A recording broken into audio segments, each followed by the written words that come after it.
దేవుని నామమునకు స్తోత్రం కలుగునుగాక. ఈ ఉదయకాలము మీకందరికీ వందనాలు తెలియచేస్తున్నాను.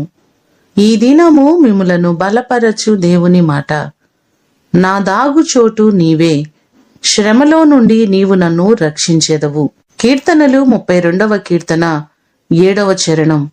మన ఆశ్రయము, మన దాగుచోటు, మనకు సహాయము చేసేది, మనలను సంరక్షించేది మన దేవుడే.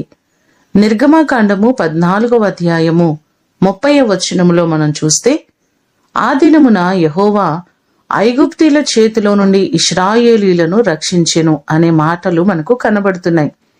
ఆయన తన బాహువును చాపి తన ప్రజలను భద్రపరిచి ఎర్ర సముద్రము గుండా ఆరిన నేలను వారిని నడిపించి, పగలు మేఘస్తంభమై రాత్రి అగ్నిస్తంభమై వారి యందు నిలిచి దేవుడు వారిని భద్రపరిచిన విధానము మనకు సుస్పష్టంగా కనబడుతుంది. మన దేవుడు నిరంతరము మనలను కాపాడి సంరక్షించి మనలను రక్షించే దేవుడు. మీకున్నటువంటి సమస్యలన్నిటి నుండి దేవుడు మిమ్మును విడిపించి ఆయన మిమ్మును రక్షించునుగాక. ప్రార్థన చేసుకుందాం. పరలోకమందున్న మా తండ్రి, మీ పాదములకు వందనాలు, స్తోత్రాలు. మా దాగుచోటు మీరే ప్రభువా. నీవు మమ్మలను నిరంతరము దాస్తూ కాస్తూ సంరక్షిస్తున్న దేవుడు మీరే ప్రభువా. నీ కృప చొప్పున మా ప్రియులెల్లరినీ మీరు జ్ఞాపకం చేసుకోండి. వారి శ్రమలన్నిటిలో నుండి వారిని మీరు రక్షించండి ప్రభువా. ఎవరు ఏ శోధనల్లో ఇబ్బందుల్లో ఉన్నారో వారందరినీ మీరు రక్షించండి.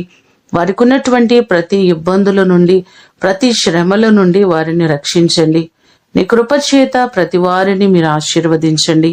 ఈ దినమంతా కూడా మీ సన్నిధి, మీ ప్రసన్నత మా అందరికీ మీరు దయచేయమని యేసు అతి శ్రేష్టమైన నామమున అడిగి వేడుకొని పొందియున్నాము తండ్రి. ఆమేన్. దేవుడు మిమ్ములను దీవించునుగాక.